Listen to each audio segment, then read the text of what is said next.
To Big Blue Breakdown March Madness postseason NCAA tournament edition. Your host, as always, the main man Matthew Lyle, joined with me by the sick, allergy infested Michael Bucknasty. How you doing, Bucknasty? Man, I'm feeling 100% better, but I sound 100% worse. So it's kind of a lose-lose situation here. Yeah, if anybody listening, I imagine it sounds like a hillbilly is hosting a show with a gravel-filled trash compactor. It definitely sounds like I've been smoking since I was like 9 years old. Like, hey, get over there and give me that beer, Billy. You sound like an 80-year-old woman who has been smoking since she was 6. And then they're coughing all over the airways. Yeah, like we're all catching that. I try to turn it down for you. I'm sorry. We're going to hop in here.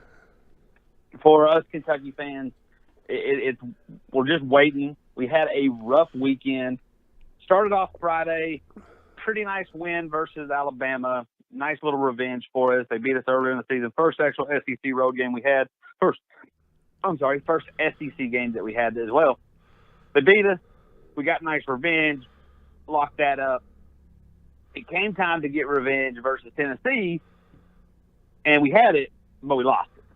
They ended up losing some bad calls down the stretch, really both ways, bad calls that really had a negative impact on us in the latter part of the game.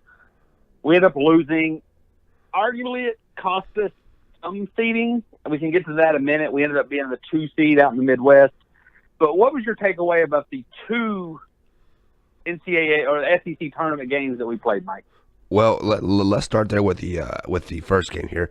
I was really impressed of like how we came out and played. We played a complete game, I think.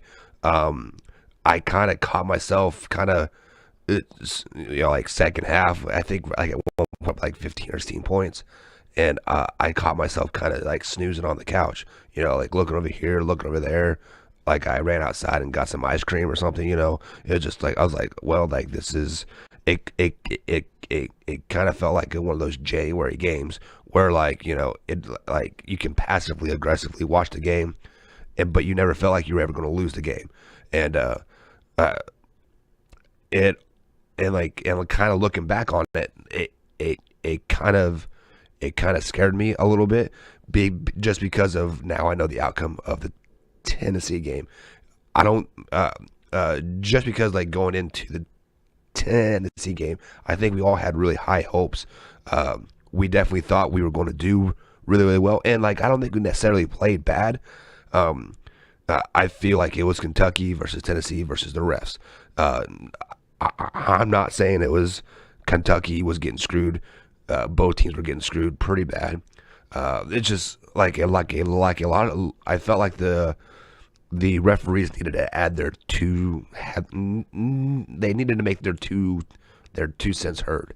They had to meet a quota of fouls or something. I don't know, but that Tennessee game, it almost got to a point where it was hard to watch.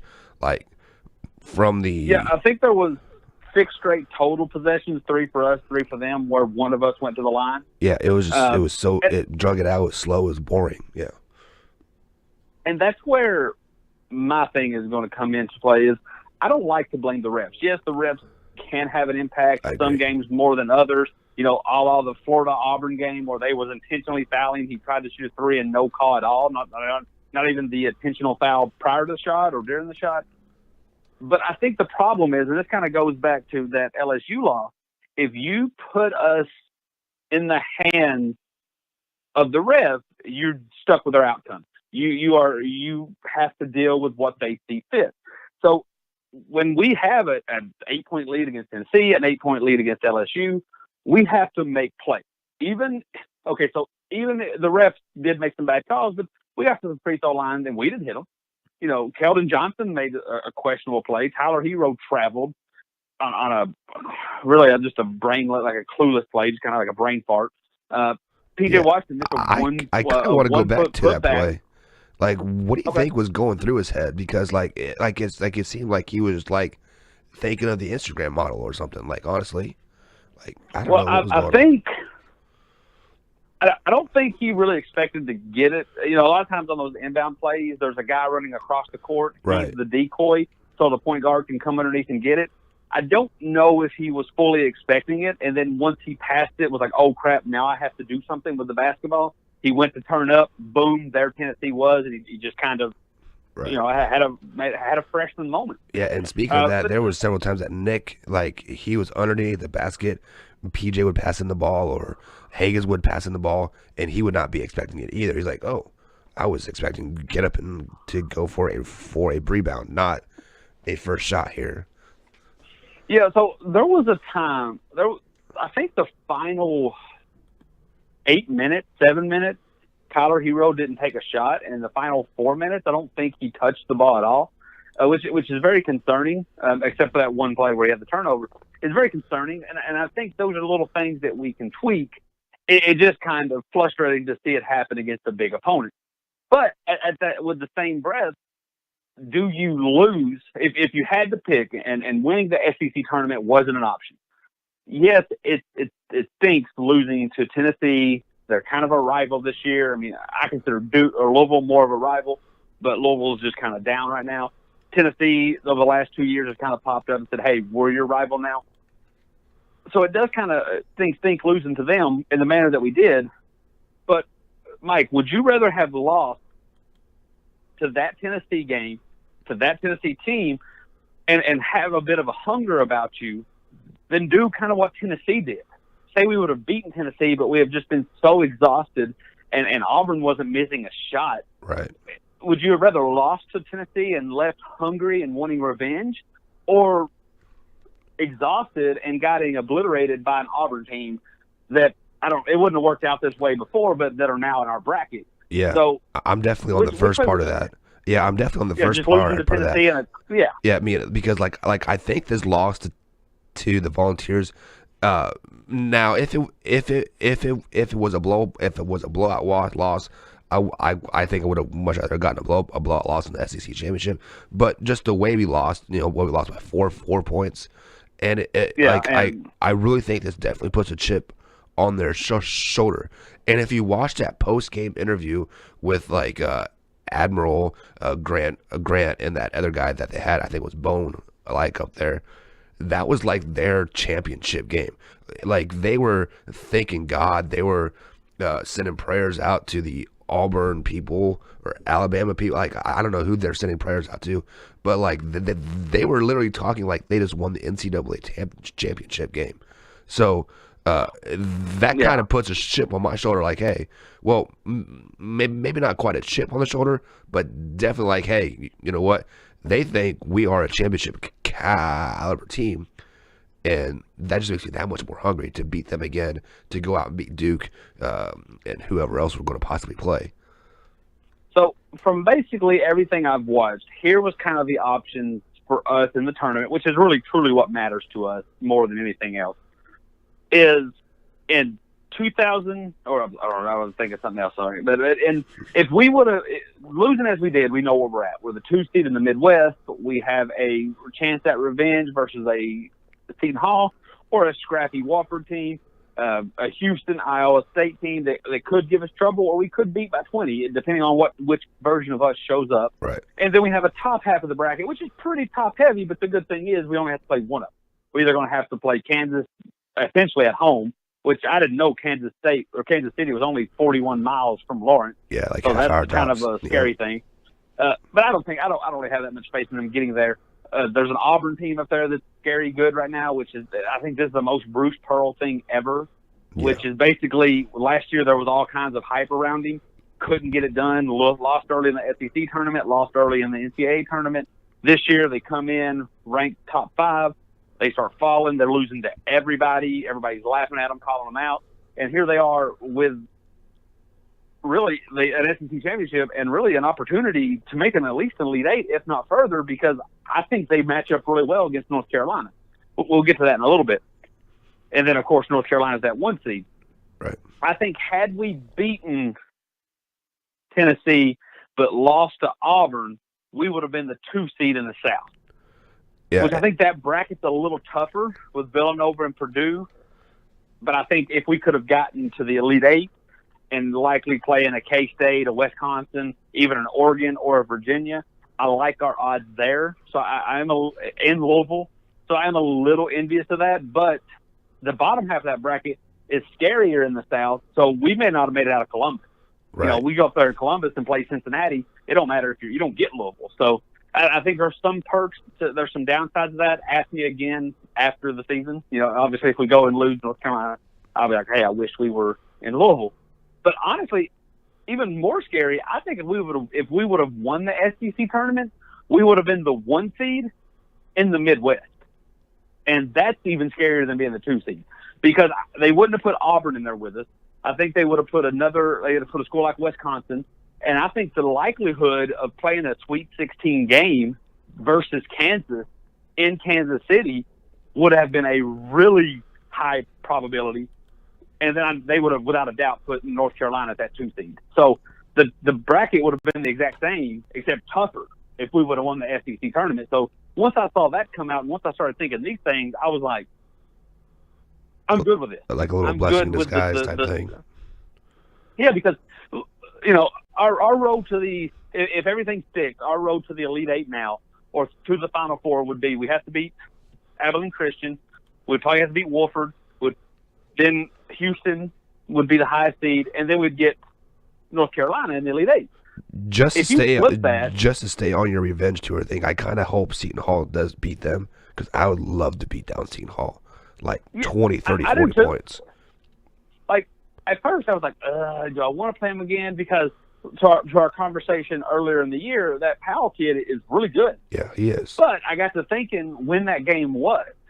That game was before Ashton Hagans. Now I think you put Ashton Hagans on him and it's a wrap. Yeah, well, I mean, he's still probably going to get some shots, but Ashton Hagans didn't really come on until 2 or 3 games later. Well, if you listen to that interview with Cal on ESPN during the selection show, like he says, they don't even start training on that other side of the ball like until the season starts. So what? That was like 6 games in, 7 games in. So their defense is so raw still. Like they're just still working on. Right. Hey, put one foot in front of the other. You know, they're still doing baby steps. So this would be a totally different game. Tyler Hero hadn't found a rhythm at this point. You know, I don't think anybody has yet. Like honestly, no. The only person who really had was the veteran guy who had been this before, was Reed Travis. But it's not like Reed Travis has gotten worse. No. You know, as long as he's healthy, he's still going to be what he was. Plus, you get. I think PJ was pretty well set at that time, and now you get a Tyler Hero shooting. You get a. Not only do you get Ashton Hagans, what he does. Think back to that time. I'm pretty sure that was still when we had Quade, or right after we lost him. So the guards still didn't know their role. I think we lost him the next game. Ashton Hagans knows his role.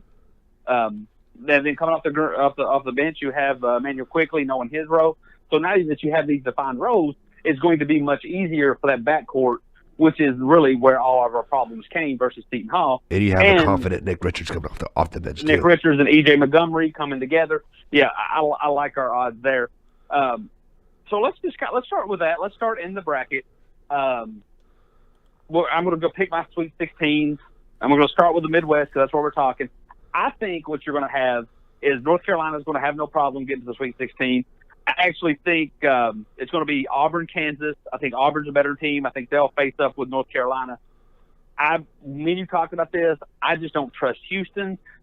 2 of their 3 losses has come in the month of March. Right. I just don't think they're ready to be here. Give me that Iowa State team, who has been kind of questionable down the last month of the season, February into March, but they won the Big 12 tournament. We've talked. That's a difficult conference to navigate through. They did so. Give me them, and then I think Kentucky gets revenge. Or I wouldn't be surprised if going into the Sweet 16, Kentucky's won every game. You know, both those games by double digits. Right. So that's my Sweet 16. I got Kansas or North Carolina, Auburn, Iowa State, Kentucky. What about you, Mike? Yeah, I have to agree with you. I think North Carolina is going to roll through their first 2 games as they should. The biggest game that I'm circling for this region here is the Auburn KAU game. Every time I count Kansas out, they make it to the championship game. I don't know what they do, like it is him, itself, and Tom Izzo. Every time they count, like you count their teams out, like, oh, they're a 4 seed, oh, they're a 5 seed, oh, they're 8 seed. They end up in the Final Four somehow, some way. As hard as this is going to be for me to say, I'm picking a Tar Heel Jayhawk semifinal game up there. Same thing with Iowa State. Every time you pick Iowa State, they lose in the first round to a 15 seed. Every time you pick them, or you pick them to lose in the first round, you see them in the Final Four. So with that being said, I don't think Houston's going to make it out of the first round. So I think this gives Iowa State a little bit easier chance to make it to the Sweet 16. So I'm putting them there, and then I'm definitely going to go Kentucky. I don't think any of those matchups really put us behind the 8 ball going to the Sweet 16. Okay, so we'll just work our way through this bracket to keep it simple because there's so many teams. So to move on to my Elite Eight, I have Kansas, North Carolina, Auburn. I'm going out on a limb on this one. I say Auburn is one of the only teams in the country that wants to run as fast as – maybe they don't typically do it, but they're okay running as fast as North Carolina. And they're about the only team that's going to shoot more three-pointers than North Carolina that you're going to see at this area.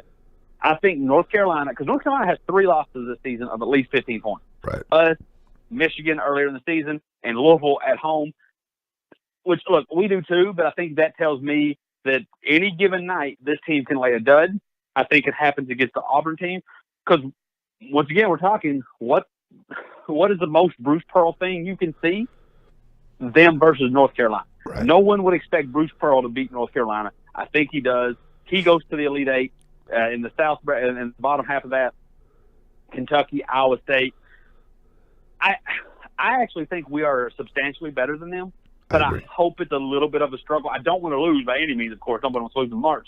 But because I don't want to go into an Elite Eight matchup versus the quote-unquote underdog in Auburn, beating everybody by 20 points. I need that. I need our boys to say, Iowa State, who's that? Right. And then almost, really struggle. We come out there and say, oh, okay, we got to take everybody serious in March. Because I'm afraid if you just run through everybody, you get done like Tennessee got done in the SEC championship, and Auburn just shoots you out the building. So I think it's going to be Kentucky, Auburn, but I hope Kentucky. By no means I want them to lose. I don't even want them to struggle. I just want them to be one of those things like Iowa State throws one haymaker, maybe early second half, but Kentucky, Auburn's my Elite Eight. What say you? Yeah, I'm going to have to agree with you on the North Carolina thing. So I actually have Kansas beating North Carolina. I think North Carolina is a great team. Don't get me wrong, but for some reason, coaching at this time of year, and there's just kind of history, kind of plays a lot of factors in it, and it seems like Roy Williams can never beat his old team when it time that matters.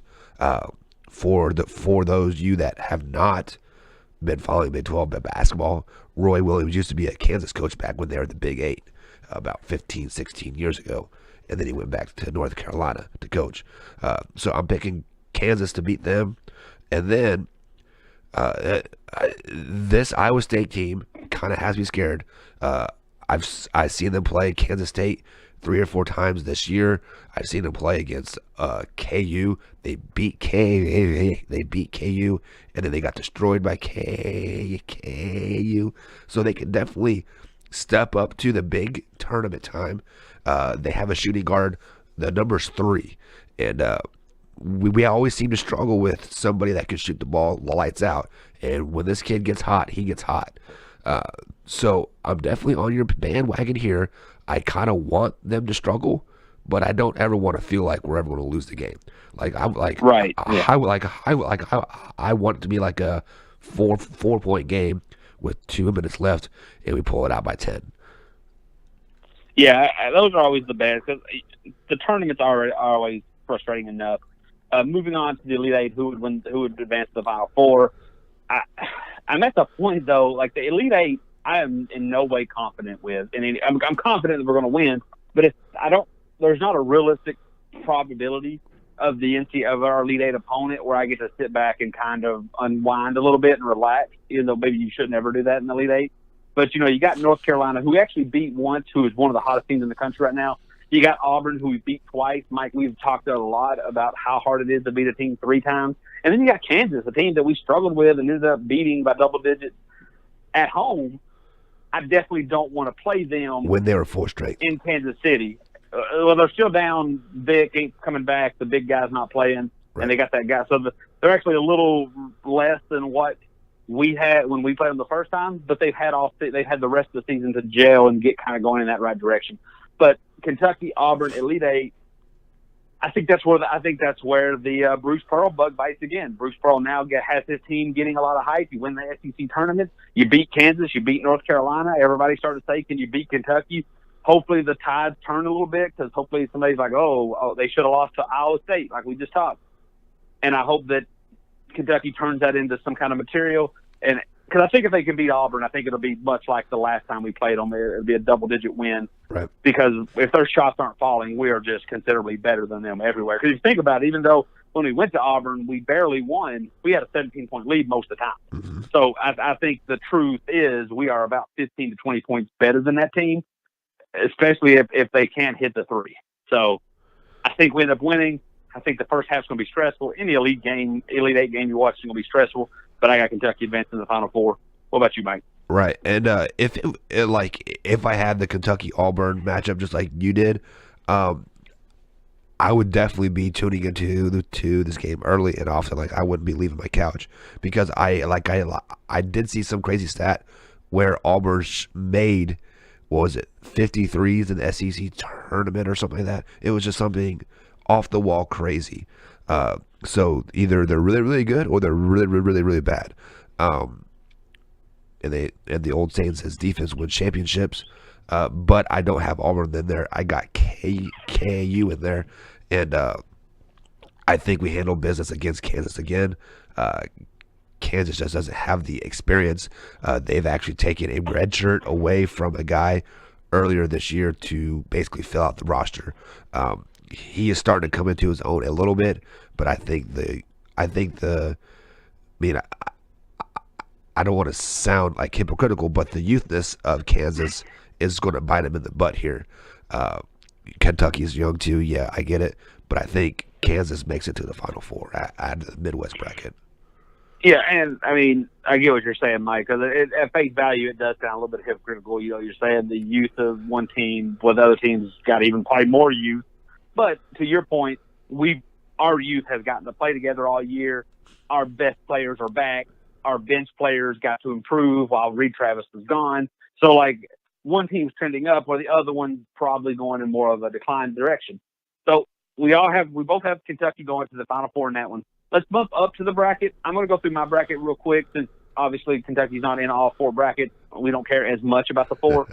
I have Virginia starting out early. I actually have Oregon, which is so funny. When I watched the big Pac-12 tournament, don't ask why I watched it, but Bill Walton, I couldn't stand him, but I couldn't turn it at the same time. From the moment the first game tipped off with Oregon, all he kept saying is Oregon is an NCAA tournament or an NCAA tournament team. And then his little co-host guy kept laughing at him. I laughed at him. I even made some posts on Twitter about how, at one point in the game, Oregon not only didn't look like an NCAA tournament, they didn't look like an NCAA team. Right. Like I think they were airball like 4 3-pointers. Literally every person who passed the ball to someone else, when that person received the ball, chance came in of airball. Like, that's how bad it was. And then they just kind of turned it around. So I got to keep riding that hot hand. I actually, had a lot of faith in Wisconsin to do some things, but I think Oregon would actually out Wisconsin, move them in there. I got K-State advancing, but beating Oregon, moving them to the Sweet 16. So Virginia and K-State would be that top 16 matchup, top Sweet 16. Down at the bottom, I think Villanova actually gets it going. Jay Wright, yes, this isn't the team that won 2 national titles in 3 years, but I think Jay Wright gets them together. They're still they solid. Go to the Sweet 16. I think Tennessee, I think they actually struggled with Cincinnati, almost to the point where you think Cincinnati in Columbus could beat them, but I think Tennessee moves on. I have Tennessee then ending Villanova's hot streak, which would continue the streak since 2007. No team that has won the national title has made it past the Sweet 16 the following year. That would continue here with Tennessee moving to the Elite Eight. I actually have your K-State upsetting Virginia. I'm not 100% sure. I'm sure you'll tell me about Dean Wade's condition, But I think this is where Virginia falls out. Give me Elite Eight, can K-State, Tennessee. I think Tennessee, Grant Williams, Schofield's too much. Tennessee in the Final Four. Yeah, I hear everything you're saying. I think Virginia's going to get knocked out in the second round to Ole Miss. Okay. I Well, SEC love there. Yeah, I do like this Ole Miss team. I've been kind of high on them kind of all year, kind of like a low key fanboying them like a little bit. I do like your Oregon upset pick there. I have that upset as well. Now this Kansas State game, this concerns me a little bit because I heard conflicting reports. Dean Wade, which is like their basically like the heart and soul of the team.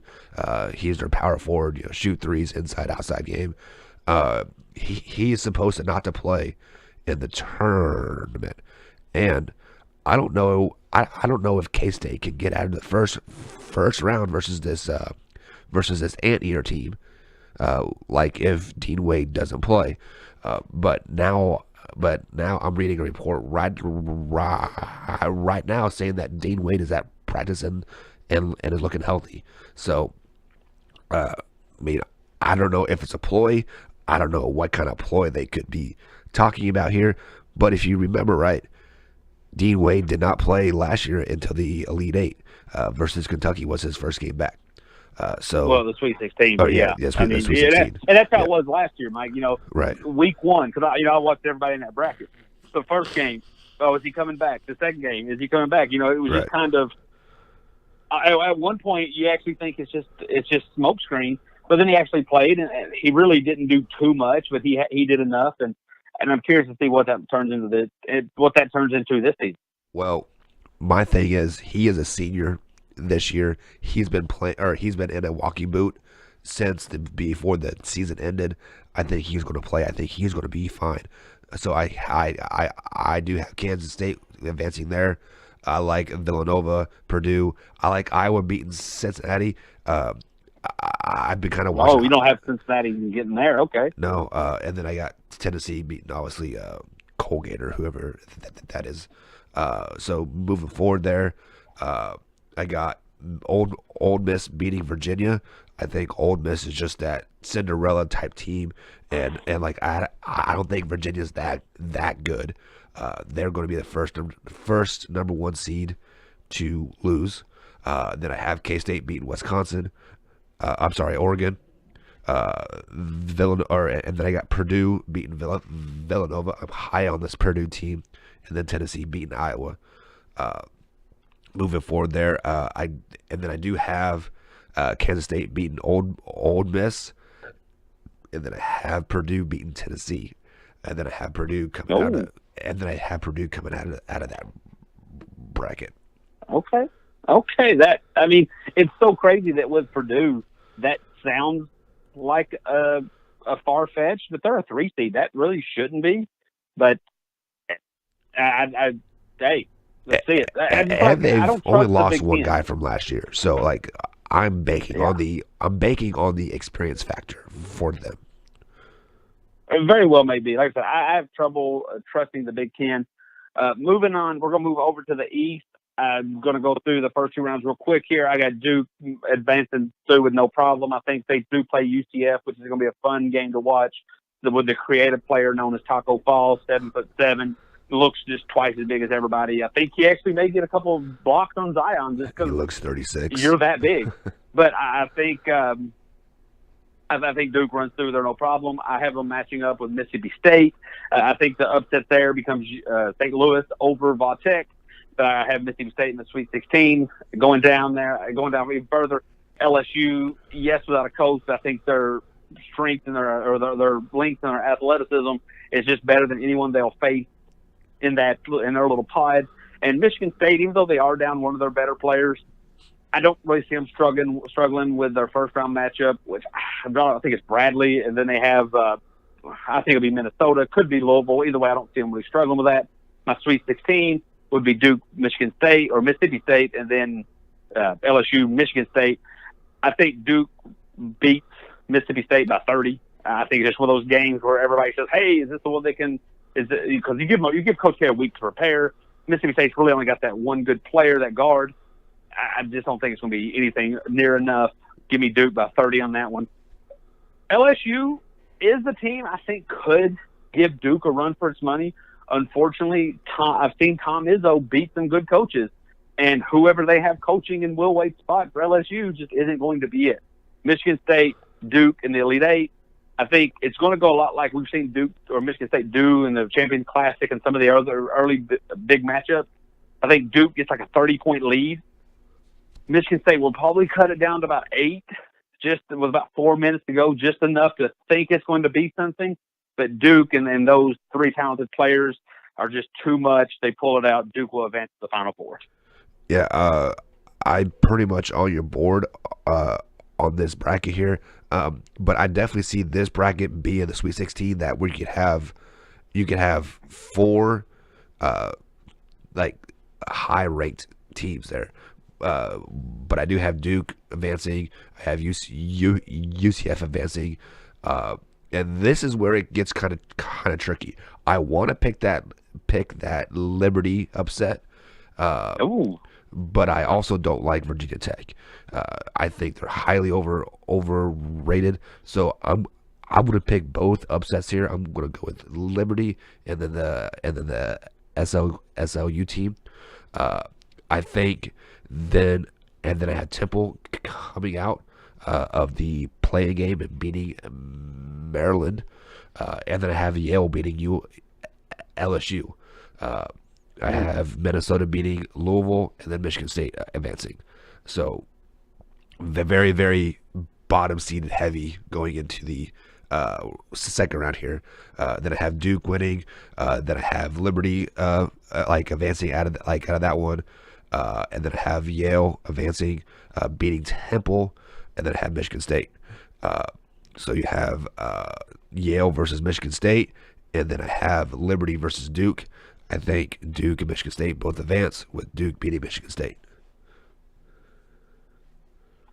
Okay. And so you got our Final Fours are about the same, minus Purdue and Tennessee. Going down to, I think it's the West. I actually think Gonzaga will be the first one seed to fall. I think they will fall to a Syracuse team that will have that zone, have that link. That zone is a tough thing to beat when you're not used to seeing it. I don't think Gonzaga is going to be used to see it. This is the upset I'm riding with. Ja Morant and Murray State will beat Marquette and then turn around and beat Florida State, making it to the Sweet 16. Moving on down, I think I got Texas Tech. I'm not real familiar with who else is in that pod. I just feel like Texas Tech is going to be the team that navigates through that. Michigan, I think they get a scare by Florida. You talked about an SEC tournament. If it wasn't a bad call and some questionable and a good shot down the stretch, maybe they could have won the SEC tournament like you talked about, Mike.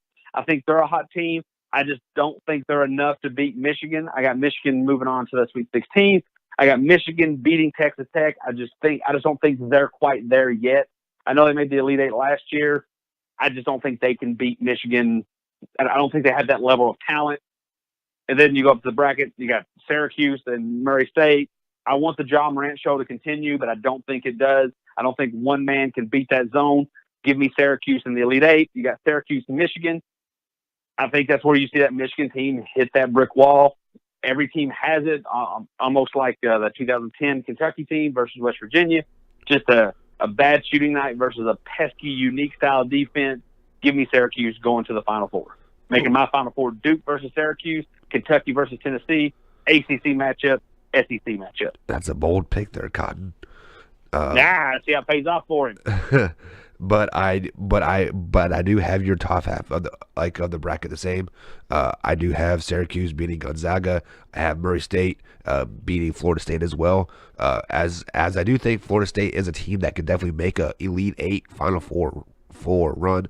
I think the Cinderella shoe fits the Marquette or the Murray State team, and that jaw guy. He just put the team on his back. He says, "Let's go, boys." I had Texas Tech beating Buffalo, but I do have Florida losing in the first round. I think they are going to have a hangover from that non-missed call, that kind of thing. So I have Nevada beating Florida, Michigan State beating Nevada. Sorry, Michigan beating Nevada. Texas Tech is a team really can't really count on making it to the Final Four, as they do have the talent to. I just don't think they get past Michigan. So I have Michigan beating Texas Tech. And then I have Syracuse beating Murray State. But then I have Michigan winning that bracket.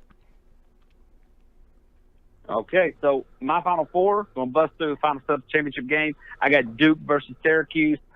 I said it earlier, that zone is tough to beat if you don't face it a lot. Well, guess who faced it a lot? Duke. Duke played them 3 times, went 2-1 against them. I don't think Syracuse can pull the upset again. Duke's going to be at high power running through it. Duke's going to win pretty easily. I got Kentucky, Tennessee, and in the 4th round, and I think it's going to match it's going to continue the trend. Kentucky blasted Tennessee the first time. Tennessee blasted Kentucky the second time. 3rd game, Kentucky had a lead, ended up giving it away, and I think the same thing happens here. I think Tennessee ends up getting about a 6-point lead with about 3 minutes to go, and Kentucky ends up winning it. So I'm setting up a Kentucky-Duke championship matchup. What say you? Yeah, I have the same championship you game, or you have. I think Michigan is going to get blasted by Duke in the Final Four. All the hype of Zion and R.J. Barrett and all those guys are going to finally weigh on the Michigan team. They're going to be kind of awestruck and they're just going to get blasted. And then the Purdue-Kentucky game, I just don't think Purdue has the shooting capabilities from the outside or the ability to slow the game down enough to keep up with Kentucky. I think Kentucky wins by 12 points versus Purdue. Give me a Duke-UK championship matchup. Yeah, I think this one's going to be great. We talked about it a little bit last time. We would really like to see Duke get a big lead and then see them choke it away. But I think this is just going to be one of those Kentucky. I think this is going to be a lot like that Duke North Carolina matchup in the ACC tournament. Duke's going to get a lead. I think Kentucky's going to get like an 8-point lead in the first half. Duke's going to have an 8-point lead early in the second half, and then the final 10 minutes is going to be like the greatest basketball game or ending that there is. I think it comes down with a buzzer beater. No, because those are really hard to get. Right. Because there's with the free throws and this and it's just really tough to get 3 seconds left. Because I don't consider you can consider it a game winner shot, but I don't consider it a buzzer beater if someone hits a shot and there's 2 seconds left. Because in theory, the other team has a chance to respond. You're right. To me, a buzzer beater is when the ball's in midair, the buzzer hits, and then swish, and you get nothing. Which I'd rather lose like that than have like a 1.2 seconds left, and you got to heave up a half-court shot. Because you know how it works. They always call a timeout. They always drop a play, and you're just sitting there thinking, we're not going to do this. I'd rather just lose on the buzzer beater and just be like, oh, it's over. But I think it's going to make that. I have Kentucky winning 78-76. For all intent and purposes, I would love to set up a little scenario where it's like 72-75. Cam Reddish comes down, R.J. Barrett, somebody comes down, hits a big 3-pointer, making it 77-70 or 76-75. And then, Tyler Hero, corner pocket, swish, buzzer beater, a la Andrew Harrison, 2014. I'd love to see that. But I got Kentucky winning 78-76, winning their 9th national title. And we've talked about this. You can't have your cake and eat it both. I think when that happens, Reed graduates, PJ goes pro, Keldon goes pro, Hero goes pro, Higgins goes pro. I think Nick Richards priced the draft because you realize, because let's be honest, he's going to have to contribute some way, shape, or form to win a national title. He don't have to play great, but he's going to have to do something. Yep. I think he tries to parlay the ring, the championship, the NCAA March Madness run, and try to get his 7-foot self into the second round, which I think could easily happen. Because if you pick up a 7-footer in the second round, they're going to have some staying power unless they're just god awful. And then I wouldn't be surprised because you kind of start to see it here down the stretch. Calipari's class of next year is starting to fall in. You got some pieces going. I wouldn't be surprised. You called this early on. I didn't think it would happen, but just seeing some of the names he's recruiting, and now that we're here in March Madness, if Cal gets some of those names to reclassify or some of those guards to commit, don't be surprised if Baker leaves. Baker gets a championship, and now tries to go to a St. John's or a DuPont. I think he's from Chicago or wherever. Tries to go to a school like that and score 25 a game, knowing he's already got the championship. He doesn't need to win one again. True. So that I think that's what that is. Yeah, but Mike, any thoughts on the tournament there? Yeah, just to give your my thoughts on the championship game. I think if we do not go in there early versus Duke, and we give them a good haymaker early and like an often, I think the kids are going to have a flashback of earlier in the year. Yeah, we are a much improved team by this point. But it is hard not to look like, oh man, we lost at 30 like the last time we played these guys, and we just gave them a haymaker, and they're still up by 10. So hopefully, we are foot to foot with them, if we are foot with them with like 10 minutes left in the game, I'm very, very confident, and I do think we win the championship at that point. Just to add to your point here, I do see PJ going pro, obviously. I see Keldon going pro. Reed obviously is graduating. Higgins is going. I think Hero is gone as well. I think if Kentucky makes it to at least the Sweet 16, there'll be enough highs on Hero that he will go. End up like on, I don't know, a Golden State team, so late first round pick. Speaking of that, the Baker guy, he is a JUCO transfer, so I'm not for sure. No, he came here as a freshman last year. He just broke it. He tore his ACL. Oh, he was a guy that when Kentucky missed out on a guy last year. I want to say it was like Colin Sexton. It was one of those players we missed out on, or somebody left who Cal didn't think he would, and he ran out last minute and got this kid who had just won like Mr. Illinois basketball. He came, tore his ACL, had to sit out the entire season, come back, was back this year, and then finally made his way onto the court. Okay, so I was misinformed there. I was told he was a JUCO transfer. So yes, no. Looking at this now, yeah, I do see that he is a freshman from California.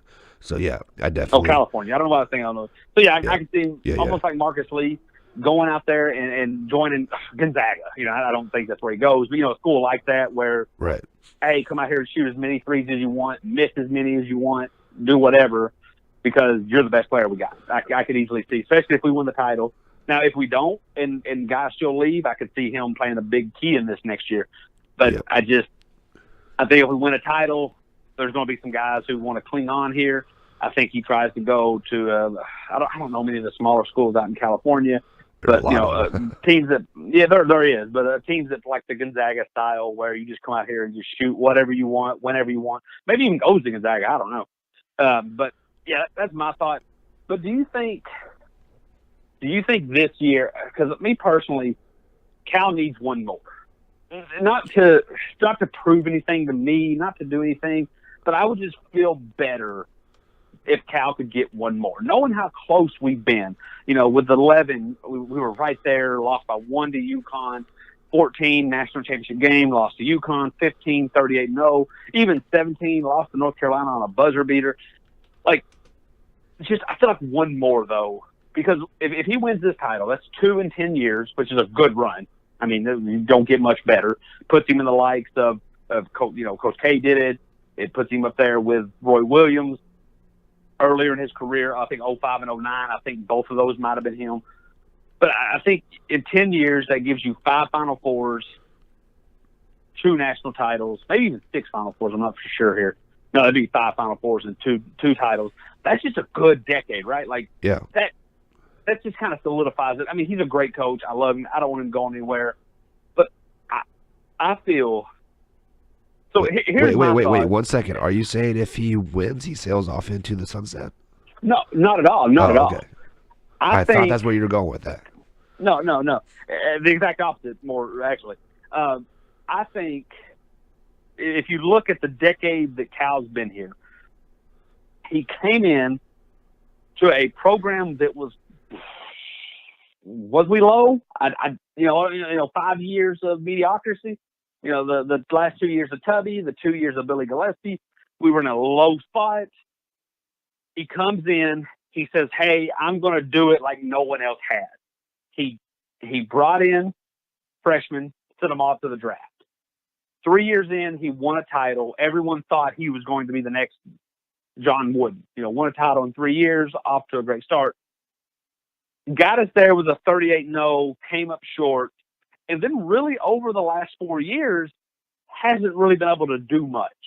Really hasn't been able to make chicken salad out of what. It hasn't really, and Duke's kind of been the one doing it. North Carolina's kind of showed you the mold. I think there's a lot of kids that when they are being recruited, there's a lot of good players that they don't pick other schools over Kentucky. But if you're a player that Cal doesn't want to sell as much, but typically would have picked Kentucky anyway, I think they go elsewhere. But I think if you give Cal the second title, I think the next decade, I think Cal stays for another decade, and I think that decade has multiple titles in it. Yeah, because I think what happens is he gets in a rhythm. Because right now he's just an NBA guy who happened to win a title. But if he can start to show you, if he can start being the guy who is better Roy Williams. Because I think Roy Williams is the guy that says, give me 5 stars, give me 4 stars, come stay 3 years, I'll get you pro. Right. If Cal can show you he can do that, because I'm telling you, man, over the last decade, I've watched this recruiting close. Unless you have an Anthony Davis, Karl-Anthony Towns, or Zion Williams, it's tough to win a national title with a whole bunch of freshmen. I think if Cal gets to a point where he says, give me a Tyler Hero, give me a Keldon Johnson, give me a freshman like Keldon, a sophomore like Tyler Hero, and a junior like P.J. Washington, which I know they aren't that, but I'm just making a point here. You give me those 3, I will do more than anyone else can do with Anthony Davis or Zion Williams. And I think once that point gets made, because we've talked about this, Mike, I don't think we're far away from the NBA lifting the one and done. So once that's done, you don't have to worry about Zion Williams and John Walls. They're gone anyway. Right. Once Cal gets to a point where he can go knock on the doors of Tyler Heroes, Keldon Johnsons, Emmanuel Quickleys, and say, give me 2 years and you're gone pro. And then when he can continue to go into kids' house and say, hey, I'm going to play you 2 as sophomores and you 3 as freshmen, that's when I think you start seeing the next decade, 3 titles. That's when you start seeing every year what North Carolina does. Right. And I don't like North Carolina, but North Carolina, really, you never count them out of. There's times Kentucky's been counted out of. There's even been an NIT year. But I think when he gets that, I think he becomes what North Carolina is, but with a better coach. Yeah, and just to add to your point there, the way P.J. Washington has grown this year, this could probably be arguably the best coaching job that Calipari has done ever in his career. Just the growth of PJ from freshman to that streak that he was having with like 20-plus points games, that tear in late January, early February, like he is going to hang his hat on that for years to come. Yeah. Like, hey, if you stay here 2 years, look what PJ's doing. Hey, if you stay here 2 years, look what XYZ is doing. So yeah, I definitely hear what you're saying. And Cal's never got to be that person. Look at the 3 coaching jobs he's had. UMass and Memphis was one good player, Derrick Rose, Marcus Camby, Tyreek Evans, and a bunch of bad players. Or it's been Kentucky, bunch of good young players. He's not been to a point where he looks at a roster, and I'm telling you, we've said this all show. I think last year was what he wanted. I think Cal has hit the point because, man, you watch some of those old Final Four shows, Cal looking old now. Yeah. I think Cal's getting to the point where he wants to sit back. He wants to spend time with his son's a college student. His daughter's starting his family. Maybe there's already grandbabies. they're coming soon. Cal's a human just like us all. I think Cal gets to the point. It gets to the point where he doesn't want to have to spend 6 months a year on a plane in some crappy high school gym recruiting every replacement every year. I mean, recruiting is a part of the game. It's going to happen. But I don't think Cal wants to do it as much. I think Cal wants to sit back. And when I think when you ask Cal, what does your perfect team look like? I think it's 1, Reed Travis, Luke May, Tyler Hansborough type of senior. It's 2 oversized or undersized but talented juniors, like a Willie Cauley-Stein who's tall but can't do much on offense, or an Alex Poitras who's a little undersized. Give him those 2 types of juniors. Give him a P.J. Washington type of Andrew Harrison as a sophomore, type of sophomores, and then Tyler Hero, Keldon Johnson, energy, potential at the wazoo, but just young and naive freshmen. So basically what you're saying is this year's team, everybody a year older except for Hagens and Hero, right? Yeah, pretty much. Yeah. And I think that's to the perfect point. Or if last year, if he could have gotten one or two of those guys to come back. Yeah, absolutely. Or maybe if he can find a Zion Williams. Because if you've noticed, look at how his style. When he was at Memphis and UMass, that's when he got in trouble because he recruited every kid that would listen. He walked into every home of every kid on that recruiting class. He didn't care if he was in a bad area, good area, bad raising, had a dark past. He didn't care. He would just walk in there and say, come to Memphis. Once he came to Kentucky, he didn't have to do that anymore. He didn't have to walk in the shaded area of, is this guy got a bad coach? Is this guy got an uncle who's trying to get money? Right. But he still had to go for the kid. Like, he had to go for the me guy. And he did a lot of work because I think as the NBA goes on, Boogie Cousins had a lot of me guy in him. Karl-Anthony Towns even had a lot of me in him. And he made that work. Now I think he's to the point where he doesn't want the Ben Simmons. He doesn't want the Marvin Bagleys or even the R.J. Barretts, the guy that the Kobe, what they call it nowadays, the Mamba mentality. Right. I don't think he wants that type of guy. If he can get to a point, and I know we rag on Duke, but I do think Zion Williams is a very selfless guy. But I think Zion Williams loves to just play basketball, and if he gets one dunk in your face and then his teammate scores 30, I think he's going to be just as happy. Yep. And as much as I hate it, I think he would have fit really good on this team. I don't know whose minutes he would have taken. I don't know if Keldon would have saw less minutes, if maybe it would have stunted PJ's development. I don't know. Or maybe, actually, more than likely, probably what would happen is he would have never went after Reed Travis, and we'd have just had Zion at the 5. So take that for what you will. But I think that's what Cal wants. Just to add to your point there, I think if we got Zion, we wouldn't have gotten Reed, but also PJ wouldn't have grown the way he did because he wouldn't have had to be the leader earlier in the year because Zion would have kind of took that role, I think. The blunt of it. Can we talk selfishly for a minute? Can we just talk off air, not, I guess, what fans would call is it not politically correct, but fan-based correct? That's the term we're going to use. We're not going to talk fan-based correctness for a second here. How bad would that have been, though?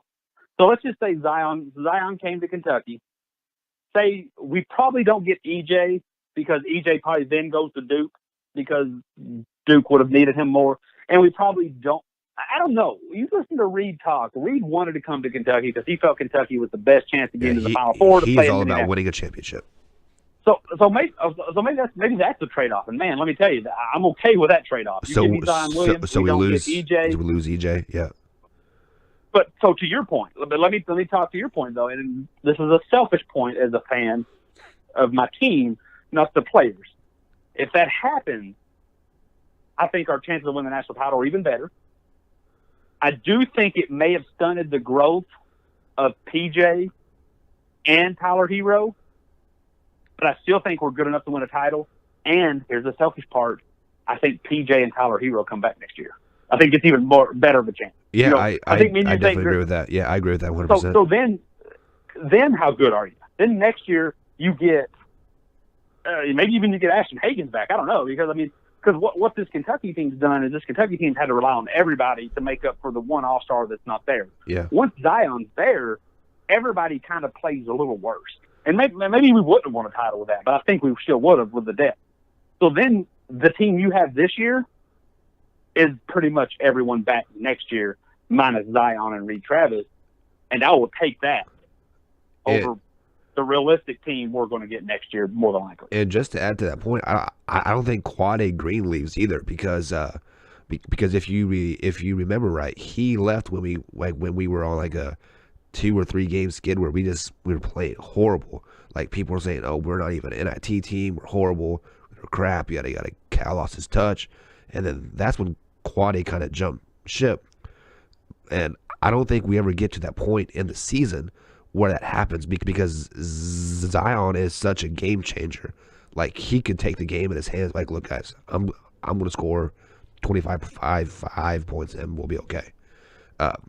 So like, the winning cures all, like, at that point. So just to add to your point there, I don't think we are a championship caliber team because of that. Because Zion would just take it into his own hands earlier in the year, and we wouldn't have time to grow. But, see, the only difference is, I think, and it's tough to do. This is Mike is dying on air as we speak. It's a tough thing to say because, see, that's tough, Mike, because one of us could be right and one of us could be wrong, or we both could be wrong. But I think we're looking at what Coach K has done with Zion. I think Cal's a much better actual coach and motivator than Coach K. And Coach K comes across the type of the mafia. Like, you do this or else. Like, if you want to get pro, you're doing this. Cal seems to be trying to make the people better. Sometimes it works, sometimes it doesn't. Maybe not even the best interest of the team, but in the best interest of the individual. I don't think he lets Zion carry everything unless he absolutely has to. The only time I've seen him do that twice was 2013 with Nerlens Noel, because literally no one else stepped up, and that 2016 team with Jamal Murray. Those are the only 2 teams where he's basically been like, you know what, carry us if you have to. But I think with this team, because he really liked this team early on, you give Zion, yes, Zion will have his moments. Yes, Zion will do his stuff. But I don't think I think he truly sees the potential in Hagan, T-Row, PJ, Reed.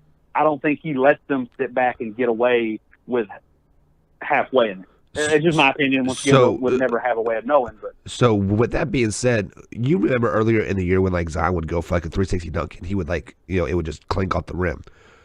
I think if he did that here at Kentucky, Cal would be up his butt and he would be on the bench. Oh, absolutely. Do you think? But Zion also seems like, what was that? Well, like I was going to ask you, do you think he would be able to handle that? Like, would he crumble under the pressure, or would he excel? I think that now. I think he would take that personal. Once I didn't like when Coach K was when Cal was recruiting him to come here last time. I wasn't that hyped about it. I thought it was a big kid who played at a very small school. I wanted him bad. So I do too now. But he was a big kid who went to a small school who didn't play much opponent. He had. I don't think he took any 3-point shots his senior year. In the NCAA, you got to be able to shoot. We've seen this so many times. I really wasn't that hyped. And then I seen what he did against Kentucky. And I was like, okay, I got to watch this. So the talent's there. And then I just seen what he did that first month. And I was like, okay, he's definitely good. And then I've seen the way he lifted his teammates up. And then once he went down, and I saw really how kind of selfish R.J. Barrett was, or how kind of how flaky Cam Reddish was, I was like, was Zion that much of the key maker here? And then now that I see that he took the challenge to come back when he easily could have just said, hey, I'm going pro. Yeah. And then what he's done since he came back, 81 points in 3 games, shooting 80%, when really, and his team hasn't blown out anybody. No, I mean, he scored 30. He scored 30 points against Syracuse, and they won by 8. Like, that means that tells me he did everything. So to see the type who takes adversity, because, dude, how many 18-year-old kids you would have known would have tucked tail and said, we're going pro right now? I mean, we see it in football all the time, and those kids are older than 18. Right. But I think he would have claimed some dunks, or I think he would have went for some steals and missed, and Cal would have parked him right on the bench, especially with guys like Reed Travis and Nick Richards backing him up. Yeah, he would definitely park him on the bench. But I think by this point of the season, he would have played into the style that Cal likes. Because when we haven't seen it as much this year because Reed doesn't play much above the rim and Nick's not really reliable. But you've seen with them longer teams, what does Cal love? I've seen Cal. They've been like shown practices where he will stop practice. He will call a timeout in a big game because someone made a bounce pass over a lob. You give that guy Zion Williams, I think he's drawing up plays half court lobs. Like once about this point of the season. I mean, obviously we're all talking speculation, and I'm sure we probably annoyed some people because, why are you talking about Duke players? But hey, this isn't about Duke. This is about what happens if Zion would have came here. So yeah, here's my opinion, though, Mike. Like, just to add to that point, there, I think if Zion would have came here, like we definitely would have lost EJ and or Reed. But just like what you said, listening to Reed talk, he wanted to come to Kentucky because he wants to win a championship game. Now, is he just saying that just to pad the curtains? Could he have gone to Duke and said the same thing? Could he have gone to Louisville and said the same thing? I don't know.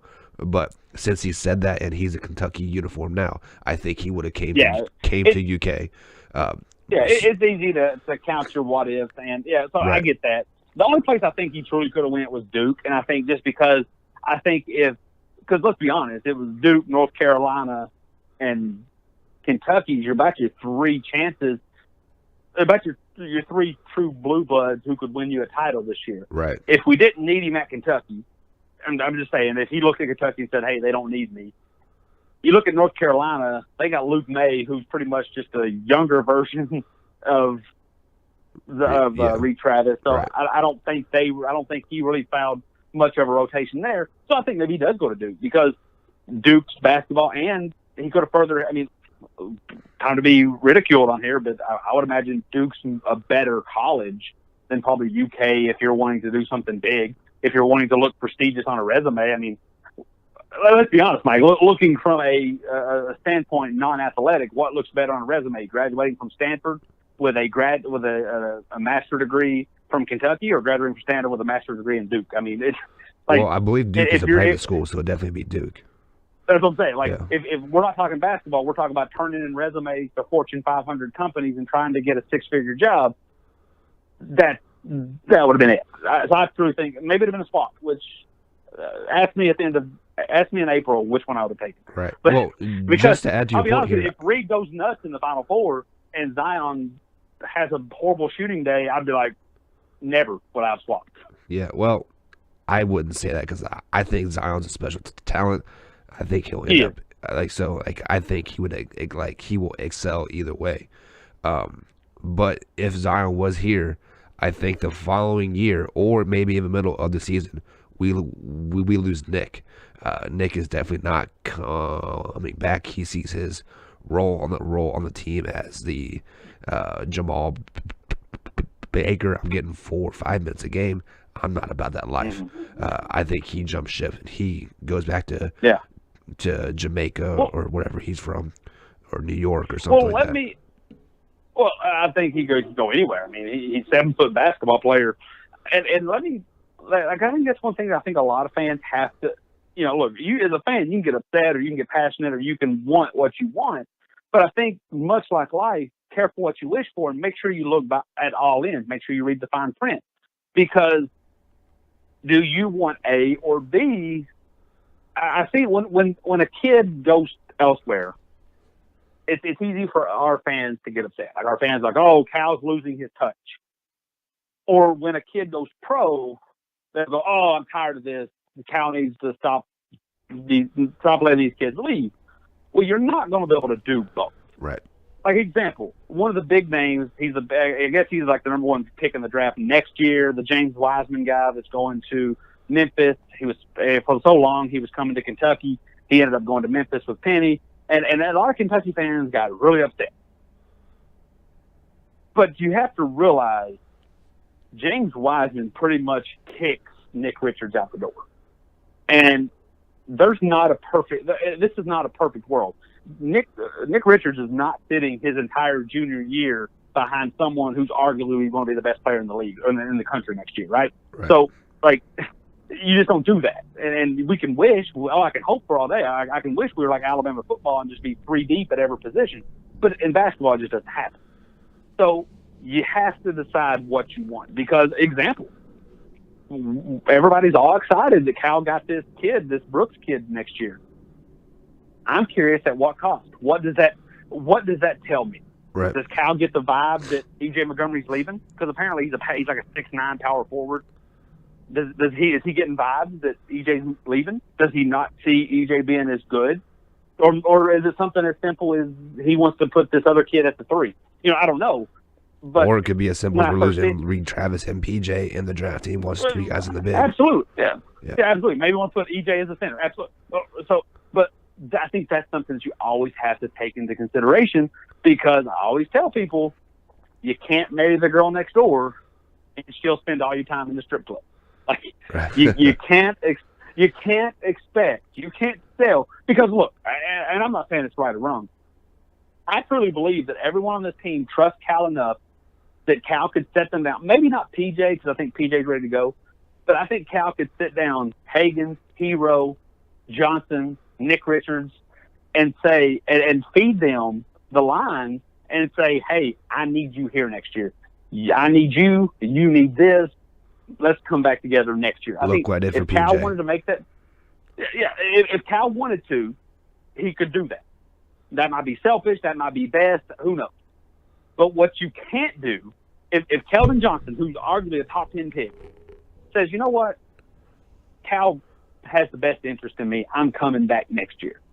And then he comes out and recruits the number 1 person in your position to come in, that's sending mixed signals. You just told me you needed me to win next year. You just told me I was going to be the key piece, and then you brought in a potential replacement. It doesn't work in the NFL, and it's not going to work in college, because the moment that happens, Keldon Johnson's like, I'm gone. Like, you're bringing my replacement. I'm not about to fight for a whole other spot when I could be fighting for a spot in the NBA. And I think that's where fans have to draw the line. Do you want us to be the guy that, Kentucky got the top 10 players in the country, or do you want to be the one that's missing out on everybody, but we're going to have a lot of sophomores and juniors next year? Because you're not going to get them both. Yeah. In the end, I like the team that we have now. I love it too. Mine is Zion. I think we have a great team, championship caliber team. And I just want to get to a point where, and I'm just way too optimistic, and it would all be crushed this year. I think last year was that year where Cal tried to pick it up with secondhand parts. And I don't mean any disrespect, but I mean, he tried to, he focused a little less on Colin Sexton, went a little after more after Quade Green. Now that didn't work out, but maybe didn't focus as much on Marvin Bagley, focused more on PJ Washington. He originally didn't focus as much on Michael Porter, focused more on Jared Vanderbilt.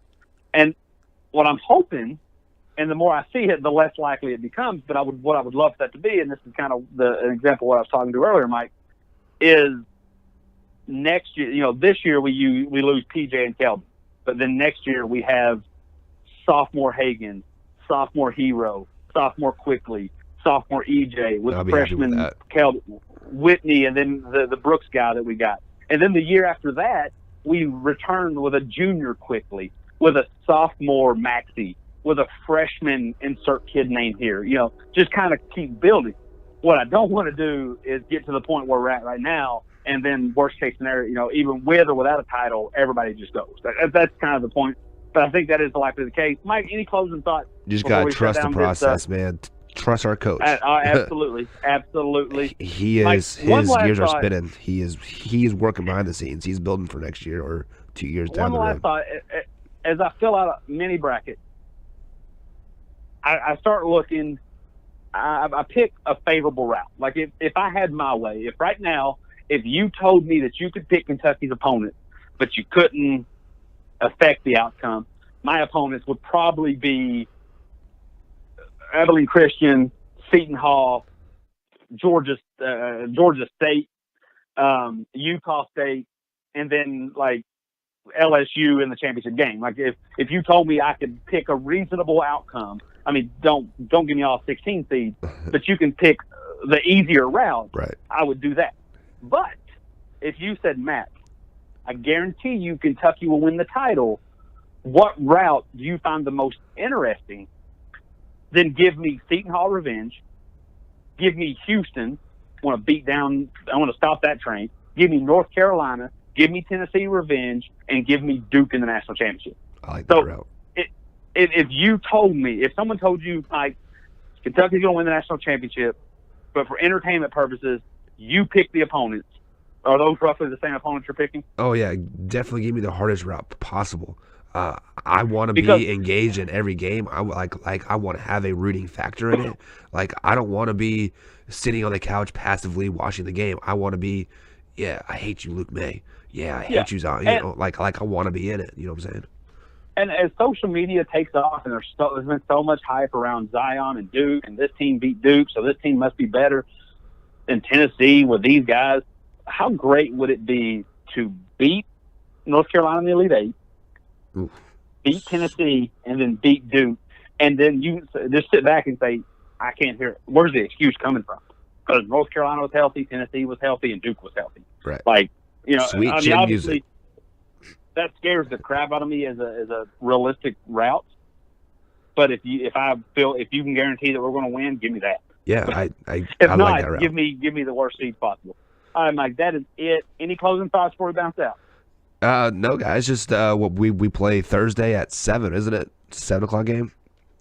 Yeah, it's 7:10. 7:10. So it'll probably end up being about 7:30, 7:40.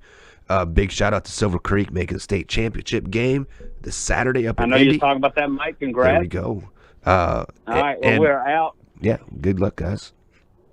All right, Big Blue Breakdown is breaking out. Go Cats. That didn't sound good. Ignore that. Cancel that part, Mike. We're not breaking out anything. No, we're out. Still recording.